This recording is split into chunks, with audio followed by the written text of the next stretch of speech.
Hello everyone. We are going to start a new series that is Accounting for the Beginners. This series will be useful not only for the accounting students but for all those who wants to seek the basic information about the accounting.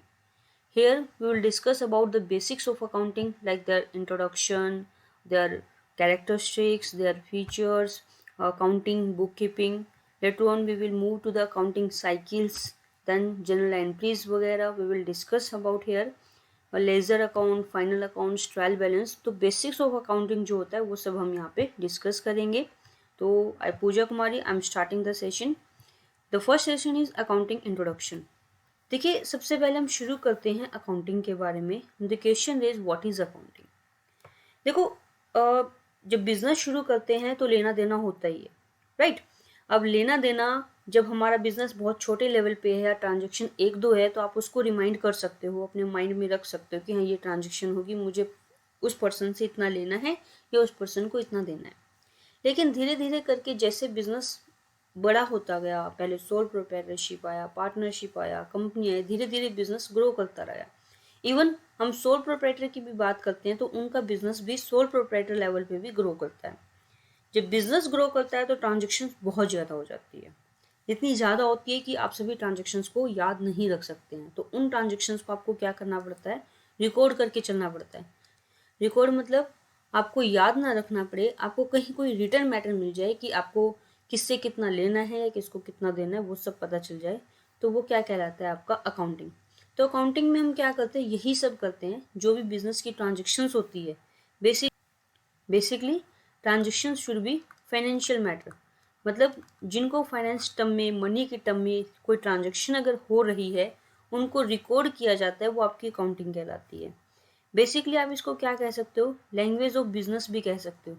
Language of business कैसे, क्योंकि business में जो भी financial nature की transaction है ये उसको communicate कर रही है, उसको लिख रही है या फाइनल यूजर्स को चाहिए उनको दे रही है. That is called language of the business. मतलब यहाँ से आपको बिजनेस के बारे में पता चल रहा है. ठीक है, अब हम बात करते हैं बिजनेस. तो अकाउंटिंग क्या सिर्फ एक बिजनेस एंटिटी के लिए यूजफुल होती है? नहीं, ये नॉन बिजनेस एंटिटी के लिए भी यूजफुल होती है उतनी ही जितनी एक बिजनेस एंटिटी के लिए होती है. द थिंग इज, कोई भी एंटिटी हो, चाहे वो बिजनेस हो चाहे वो नॉन बिजनेस हो, अगर किसी भी एंटिटी में फाइनेंस की टर्म आ जाती है, मतलब फाइनेंशियल कोई ट्रांजेक्शन आ जाती है, तो वहाँ पे आप अकाउंटिंग का वर्क करते ही करते हो. ठीक है ना, समझ में आ गया. तो अकाउंटिंग मतलब रिकॉर्डिंग ऑफ फाइनेंशियल ट्रांजेक्शन, चाहे वो बिजनेस हो चाहे वो नॉन बिजनेस हो, तो वो आप रिकॉर्ड करते हो. That's why it's called language of the business. Now हम बात करते हैं अकाउंटिंग के बारे में और डिटेल से. तो अकाउंटिंग में हम ये सारे काम करते हैं, लाइक हम आइडेंटिफाई करते हैं, मेजर करते हैं, रिकॉर्ड करते हैं, क्लासीफाई करते हैं, समराइज करते हैं, एनालाइज करते हैं, इंटरप्रेट करते हैं और कम्युनिकेट करते हैं. ठीक है, ये सारे काम एक प्रोसेस के अंदर भी होते हैं. दैट्स वाई आप अकाउंटिंग को एक प्रोसेस भी कह सकते हो.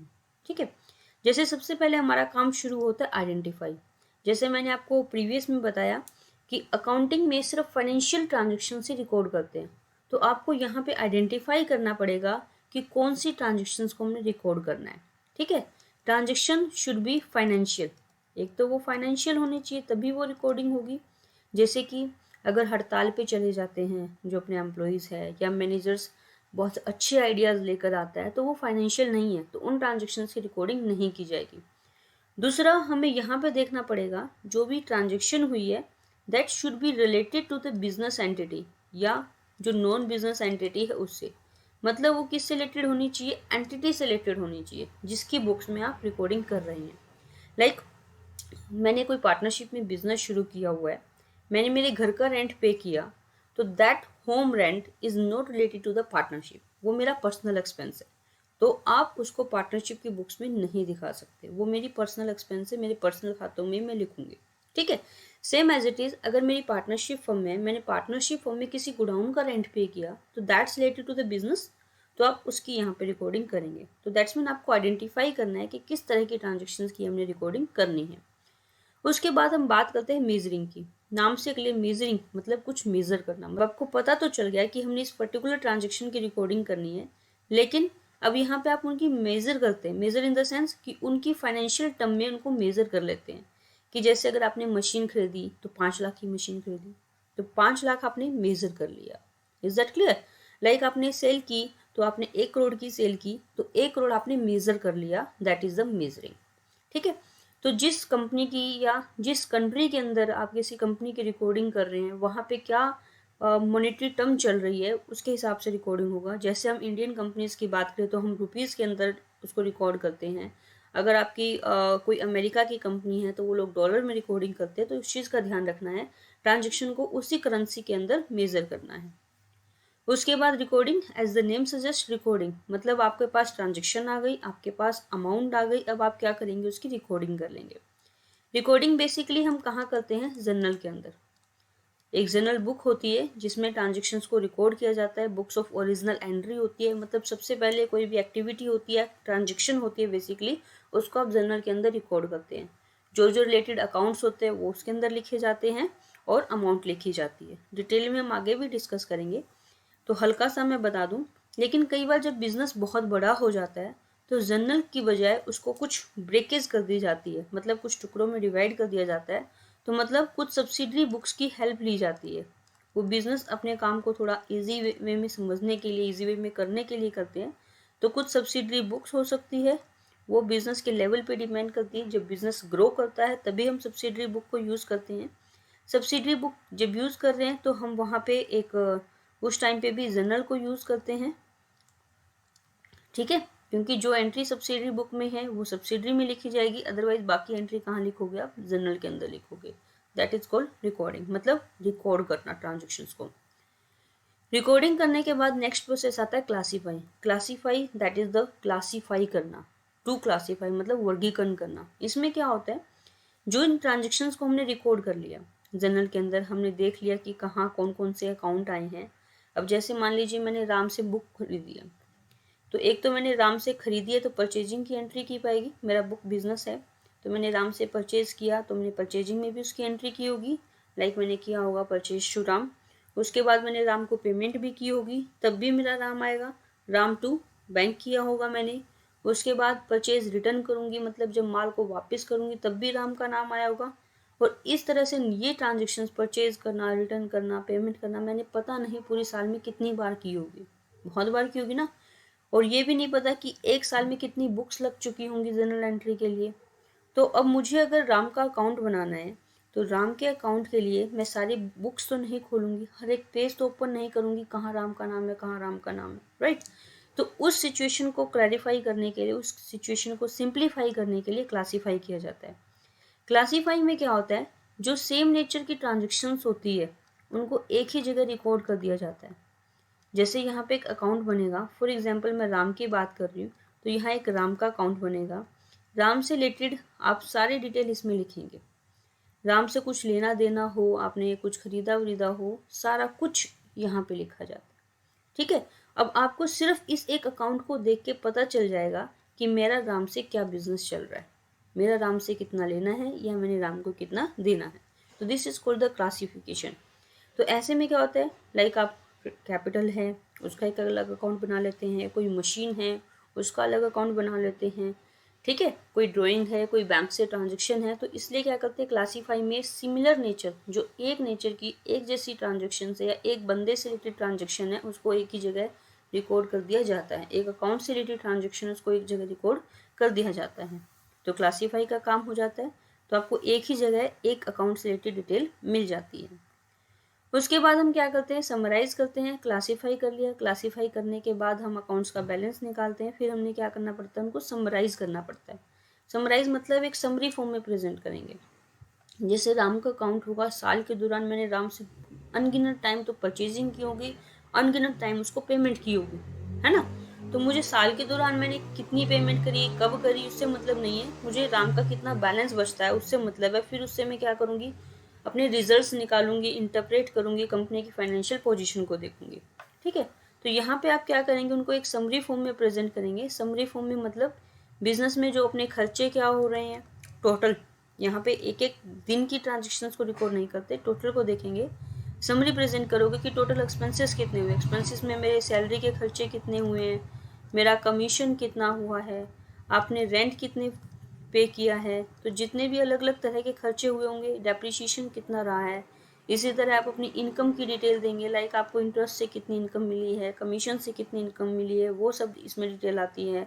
आपकी असेट्स की डिटेल आती है, लाइक कोई मशीन है आपने साल के दौरान खरीदी है, बेची है, तो नेट असेट आपके पास कितनी पड़ी है, डिटेल भी देते हैं। लायबिलिटीज़ में क्या होगा कि बाहर किसी पार्टी को आपने कितना लेना है, देना है, कोई उधारी है, आपकी मार्केट में कोई देनदारी है, तो वो इसके अंदर लिखी जाती है। कंपनी की कैपिटल की डिटेल क्या है वो इसके अंदर लिखी जाती है। मतलब सभी चीज़ों को यहाँ समराइज़ किया जाता है।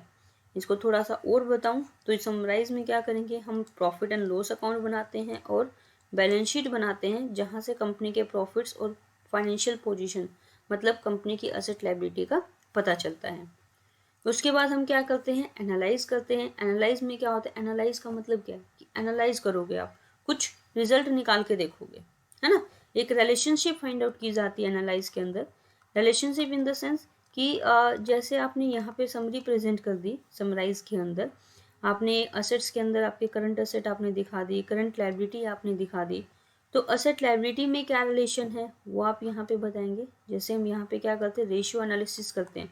कंपनी में अगर मैं प्रॉफिट की बात करूँ तो कंपनी में कितने प्रॉफिट हुए हैं, है ना। जैसे कि हम बात करते हैं कि अगर मुझे इन्वेस्टमेंट करनी है 1 लाख रुपए की, मैं उसे किसी कंपनी में करूँ या बैंक में इन्वेस्ट करूँ। बैंक में देखा तो सेविंग बैंक पे इंटरेस्ट मिलता है मेरे को 3.5%, कहीं 4%। एफडी करवाऊंगी तो 5-5.5% इंटरेस्ट मिलेगा। कंपनी में मैंने प्रॉफिट्स देखा कि कितना मिल रहा है, 10%, है ना। तो 10% प्रॉफिट की क्या रेशियो है वो कैलकुलेट करोगे कि कंपनी में कितना रिटर्न मिल रहा है। तो इस तरह से अलग अलग हम रेशियोज कैलकुलेट करते हैं, अलग अलग फाइनेंशियल टेक्निक्स होती है, जिसके हिसाब से जो समराइज के अंदर आपके पास इंफॉर्मेशन आई होती है, इन सारी इंफॉर्मेशन को आप एनालाइज करते हैं। मतलब अलग अलग इंफॉर्मेशन में रिलेशन फाइंड आउट करने की कोशिश करते हैं कि कंपनी की सेल्स कितनी हुई, सेल्स के कंपैरिजन में खर्चे कितने हुए हैं, कंपनी का प्रॉफिट कितना हुआ है, कंपनी में पूंजी कितनी लगी हुई थी, उस पूंजी के कंपैरिजन में प्रॉफिट कितना हुआ है। तो वो सारी चीज़ें एक रिलेशन फाइंड आउट करने की हम कोशिश करते हैं, ठीक है। एनालाइजिंग के बाद इंटरप्रिटेशन इज़ वेरी इंपॉर्टेंट। आपने रिलेशन तो फाइंड आउट कर लिया, but relation is not that enough. आपको इंटरप्रेट करना पड़ता है। इंटरप्रेट का मतलब आपको आंसर करना पड़ता है कि जो रिलेशनशिप है उसका क्या मतलब है ना। आपको प्रॉफिट का पता चलेगा 10%, इस 10% का क्या मतलब है, क्या बिजनेस फ्यूचर में ग्रो करेगा, या बिजनेस में इन्वेस्ट करने का फायदा है या नहीं है। तो इस तरह से आप मीनिंग फाइंड आउट करने की कोशिश करते हो। आपने एक्सपेंसेस की रेशियो देखी सेल्स के कंपैरिजन में, है ना, तो यू विल फाइंड आउट कि एक्सपेंसेस मेरे बढ़ रहे हैं घट रहे हैं, कि सेल्स के कंपैरिजन में ज़्यादा है कम है, फ्यूचर में क्या हो सकता है। तो आप एक रिलेशनशिप का मीनिंग फाइंड आउट करने की कोशिश करते हो। यहाँ आप जवाब दोगे कि कोई चीज़ हुई है तो क्यों हुई है ना। मतलब अगर आपके प्रॉफिट कम हुए हैं तो प्रॉफिट कम क्यों हुए, तो हम यहाँ पे जवाब देंगे, उसको इंटरप्रेट करेंगे। कहीं खर्चे बढ़े हैं, कहीं कॉस्ट बढ़ी है, पॉलिटिकल सिचुएशन एडवर्स है, वट एवर। तो आप यहाँ पे क्या करते हैं, उसको इंटरप्रेट करते हैं, उसको एनालाइज करते हैं, उसका जवाब बनाते हैं कि ऐसा क्यों हुआ। और साथ के साथ हम यहाँ ये भी बताते हैं कि इन फ्यूचर क्या हो सकता है, व्हाट इज लाइकली, मतलब फ्यूचर प्रोस्पेक्टस भी हम यहाँ पे बताते हैं, व्हाट अबाउट द फ्यूचर। उसके बाद लास्ट होता है कम्युनिकेशन। कम्युनिकेशन मतलब कम्युनिकेट करते हैं। अब आपने इंटरप्रेट कर लिया, आपने एक रिजल्ट निकाल लिया, उसका मीनिंग निकाल लिया। अब जो भी कंपनी की रिपोर्ट्स में यूजर्स इंटरेस्टेड होते हैं, लाइक गवर्नमेंट है, पब्लिक है, क्रेडिटर्स है, लेंडर है, ओनर है, मैनेजर है, एम्प्लॉय है, जितने भी यूजर्स इंटरेस्टेड होते हैं उन सबको इन्फॉर्मेशन कम्युनिकेट कर दी जाती है। तो अकाउंटिंग के अंदर हम आइडेंटिफाई हो गया, measure, recording, classify, summarise, analyse, interpret and communication, ये अपनी 8 एक्टिविटीज़ हमने पढ़ी है।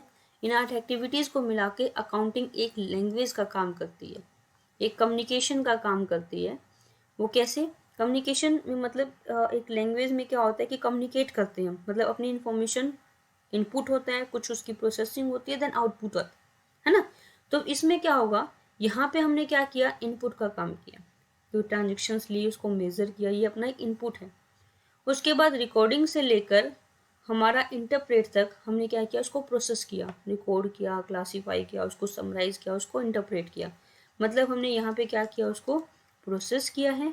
यहाँ हमने इसको क्या किया था, इनपुट प्रोवाइड कर दिया था किसी भी लैंग्वेज के लिए कि हमारे पास ये डाटा है, फिर उसको प्रोसेस किया। और फाइनली कम्युनिकेशन में क्या हुआ, हमने इंटरेस्टेड पार्टीज को बता दिया, तो मतलब यहाँ पे हमने आउटपुट का काम किया। तो एक सिस्टम चला, इनपुट हुआ, इनपुट के बाद प्रोसेस हुआ और प्रोसेस के बाद आउटपुट हुआ। ठीक, उसके बाद हम डेफिनेशन की बात करें तो AICPA ने इसकी डेफिनेशन दी हुई है। व्हाट इट सेज कि accounting is the art of recording, classifying, summarising. ये हमने डिस्कस अभी किया है, रिकॉर्डिंग क्या होता है, क्लासीफाई क्या होता है, समराइज क्या होता है। तो AICPA भी यही कहता है कि अकाउंटिंग में क्या होता है, आप रिकॉर्डिंग करते हैं, आप क्लासीफाई करते हैं और आप समराइज करते हैं इन टर्म्स ऑफ मनी। ठीक है, मॉनेटरी टर्म में उनको रिकॉर्ड किया जाता है, मतलब नॉन मॉनेटरी हम बात ही नहीं कर रहे हैं यहाँ पे, मॉनेटरी टर्म्स में रिकॉर्ड किया जाएगा। Transactions and events which are in part at least of financial character, मतलब उसी ट्रांजेक्शन की आप रिकॉर्डिंग करते हैं जो आपकी फाइनेंशियल नेचर की ट्रांजेक्शन है। And interpreting the results theorem, ये भी हमने अभी डिस्कस किया है, मतलब उनका एक मीनिंग फाइंड आउट करने की कोशिश करेंगे। तो बेसिकली वही हुआ, आप रिकॉर्ड करोगे, क्लासीफाई करोगे, समराइज करोगे मॉनेटरी टर्म में मॉनेटरी ट्रांजेक्शन्स को, है ना, और उनका एक मीनिंग फाइंड आउट करने की कोशिश करोगे, ये आपकी डेफिनेशन कहती है। उसके बाद अब 3 बेसिक टर्मिनोलॉजी होती है जो हमें लगती सिमिलर है बट उनमें डिफरेंस होता है, but these are part of each other. जैसे सबसे पहले हम बात करते हैं बुक कीपिंग की, दूसरी हम बात करेंगे अकाउंटिंग की, मतलब हम बात करेंगे book keeping versus accounting versus accountancy. सबसे पहला है बुक कीपिंग, नाम से क्लियर, बुक कीपिंग मतलब टू कीप द बुक्स। ये क्या होता है, बिल्कुल बेसिक होता है। इसमें क्या करोगे, जैसे हमने अभी अकाउंटिंग की एक साइकिल सा पढ़ा था, लाइक जिसमें आइडेंटिफाई पढ़ा, मेजर पढ़ा, रिकॉर्ड पढ़ा। तो हम जो रिकॉर्ड कर रहे हैं, हमने आइडेंटिफाई किया ट्रांजेक्शन्स को, उसके बाद हमने ट्रांजेक्शन्स को मेज़र किया मॉनेटरी टर्म्स के अंदर, उसके बाद हमने उनको जर्नल एंट्री के अंदर रिकॉर्ड भी किया और फिर हमने उनको क्लासीफाई कर दिया।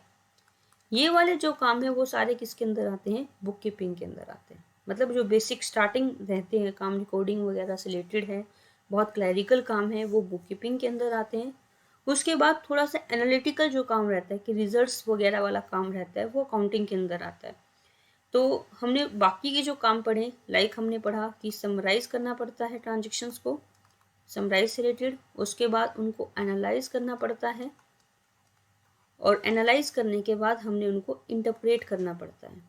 तो ये जो काम होते हैं वो कहाँ आते हैं, अकाउंटिंग के अंदर। तो you can say book keeping is आपकी फर्स्ट स्टेज के काम, जहाँ से शुरू करते हैं आप रिकॉर्डिंग वगैरह का, क्लासीफाई वगैरह का, और जहाँ बुक कीपिंग खत्म होती है वहाँ आपकी अकाउंटिंग शुरू हो जाती है। आफ्टर क्लासीफाई आप समराइज वगैरह करते हैं तो वहाँ अकाउंटिंग शुरू होती है। मैं अकाउंटेंसी की बात करूँ, ये it combines both, book keeping भी और अकाउंटिंग भी। मतलब अकाउंटेंसी क्या होती है, this is the theoretical knowledge. Book keeping की और अकाउंटिंग की जो भी थ्योरी होती है वो अकाउंटेंसी के अंदर डिफाइन की जाती है, लाइक उनके प्रिंसिपल्स वगैरह क्या रहेंगे, रूल्स वगैरह क्या रहेंगे, मेथड्स कौन कौन से होते हैं, क्या चीज़ आप फॉलो करोगे रिकॉर्डिंग वगैरह करते हुए, तो वो सारी चीज़ें अकाउंटेंसी में डिफाइन की जाती है। अगर मैं रिलेशनशिप की बात करूँ तो this diagram clearly defines, firstly book keeping रहती है आपकी, अकाउंटिंग बुक कीपिंग को अपने अंदर संभाल लेता है, मतलब book keeping is the part of accounting आप कह सकते हैं। और उसके बाद मतलब अकाउंटेंसी के अंदर बुक कीपिंग भी आती है और अकाउंटिंग भी आती है, उन दोनों की थ्योरेटिकल नॉलेज अकाउंटेंसी के अंदर रहती है। नाउ हम डिफरेंस की बात करते हैं, बुक कीपिंग के अंदर और अकाउंटिंग के अंदर क्या डिफरेंस है। The first one is scope. Book keeping का स्कोप क्या होता है, छोटा होता है, नैरो होता है, और अकाउंटिंग का स्कोप क्या होता है, वाइड होता है। ठीक है, बुक कीपिंग में सिर्फ आपको क्लासीफाई करना है, फिर अकाउंटिंग के अंदर आप समराइज, इंटरप्रेट, एनालाइज वगैरह करते हैं। स्टेज की अगर हम बात करें तो बुक कीपिंग की जो स्टेज होती है वो प्राइमरी स्टेज होती है और अकाउंटेंसी की जो स्टेज होती है वो सेकेंडरी होती है, मतलब बुक कीपिंग के बाद ही अपनी अकाउंटेंसी शुरू होती है। ऑब्जेक्टिव की मैं बात करूं तो बुक कीपिंग का ऑब्जेक्टिव क्या है, जो भी ट्रांजेक्शन्स होती है उनको एक सिस्टमेटिक रिकॉर्ड रखना होता है। और अकाउंटिंग का ऑब्जेक्टिव क्या होता है, जो भी हमारी ट्रांजेक्शन्स हुई है उनको आपने एनालाइज करना है और उनका रिजल्ट फाइंड आउट करना है, उनको इंटरप्रेट करना है, मीनिंग निकालना है, क्या हुआ क्या नहीं। इसमें नॉलेज लेवल क्लैरिकल चाहिए होता है, बहुत हाई लेवल ऑफ नॉलेज नहीं चाहिए होता है, लो लेवल ऑफ नॉलेज से काम कर जाएगा। मतलब जैसे कोई बीकॉम पास होता है वो भी बुक कीपिंग का काम सिंपल कर सकता है, +2 के बाद भी कर सकते हैं या थोड़ी बहुत ट्रेनिंग के बाद भी कर सकते हैं। तो हाई लेवल ऑफ नॉलेज नहीं चाहिए होती इसके लिए। लेकिन अकाउंटिंग में तो रिजल्ट्स निकालने होते हैं, यहाँ पे आपको हाई लेवल ऑफ नॉलेज चाहिए होती है। एनालिटिकल स्किल, इसके लिए कोई एनालिटिकल स्किल की ज़रूरत नहीं होती है। अकाउंटिंग में आपको एनालिटिकल स्किल की ज़रूरत होती है। बुक कीपिंग कौन करता है? काम जो क्लैरिकल स्टाफ होता है या जूनियर पर्सन होते हैं वो कर लेते हैं। ठीक है, रिकॉर्डिंग करना है इसके अंदर ट्रांजेक्शन्स को, एक बार बताने के बाद वो रिकॉर्डिंग कर लेते हैं। और अकाउंटिंग का काम क्या होता है? सीनियर पर्सन्स करते हैं, जिनको प्रॉपर अकाउंट्स की नॉलेज होती है, टेक्निक्स की नॉलेज होती है, वो लोग करते हैं। नेचर ऑफ जॉब, इसकी जो जॉब की नेचर है वो क्लैरिकल रहती है और अकाउंटिंग की जॉब की नेचर एनालिटिकल रहती है। ठीक है।